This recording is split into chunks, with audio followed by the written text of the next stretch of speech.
Hello mga Mars, welcome back to my channel. Hanggang ngayon ba ay namomroblema ka sa iyong GCash app?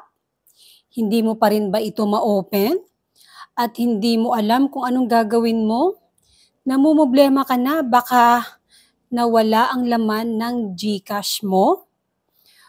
Ganon din po ang nangyari sa akin mga Mars. Late sharing pero share ko pa din kasi noong October 22, gabi po yon nung tinignan ko ang aking GCash app, wala po sa widgets ng phone ko.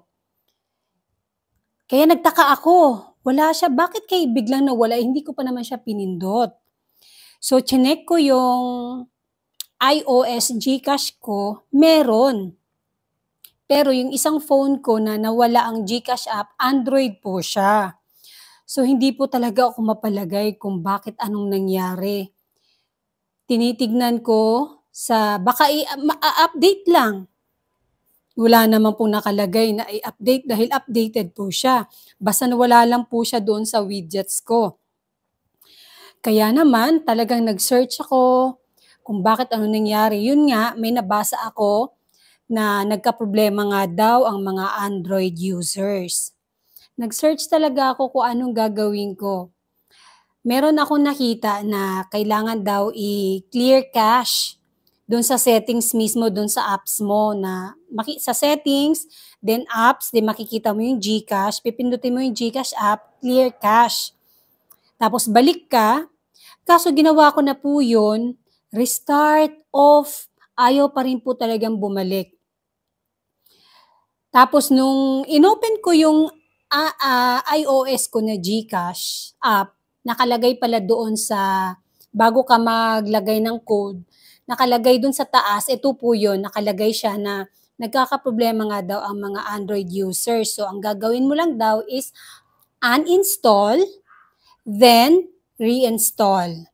Then, after mo ma-reinstall, magla-login ka, ilalagay mo yung MPIN mo, tapos phone register. After mo na ma-click yung phone register mo, face scan naman ngayon. Madali lang pala. Yun, sinunod ko po yun. Ay, sa wakas, bumalik po at na-open ko na po ang aking GCash app. Kunti lang ang laman nun, pero syempre, problema ka, baka na-hack ka, hindi mo alam. Diba? Nagkakaproblema pala talaga sa Android. So, ganun po ang gawin nyo, mga Mars, kung kayo ay namroblema sa inyong GCash app. Uninstall, then reinstall. Kung pwede, bago nyo i-login, i-restart nyo muna ang phone nyo. Then after restarting, mag-login kayo. Ilagay nyo yung MPIN nyo. Tapos makakapasok na kayo doon. May lalabas na register your phone. I-click nyo po yung register your phone. Tapos face scanning. Kasi kung account nyo po yun, mukha nyo po ang nakarecord doon sa account nyo, yung face nyo. Kaya madali lang po pag na-face scanned na kayo, wala, okay na. Back to normal na ang inyong GCash. At kung hindi pa rin po talaga pwede, mga Mars, hindi pa rin kayo makapag-login, tapos na-open nyo na, meron na kayong GCash app, hindi lang kayo makapag-login, bago kayo mag-login, meron sa baba, Help Center, ganito po. Pipindutin nyo ang Help Center. Then, maghahanap kayo dyan ng keyword. Pag nakahanap na kayo ng keyword, sa baba po, may lalabas dyan na chat Gigi. At kausapin nyo po si Gigi. Agad naman po din siyang sasagot.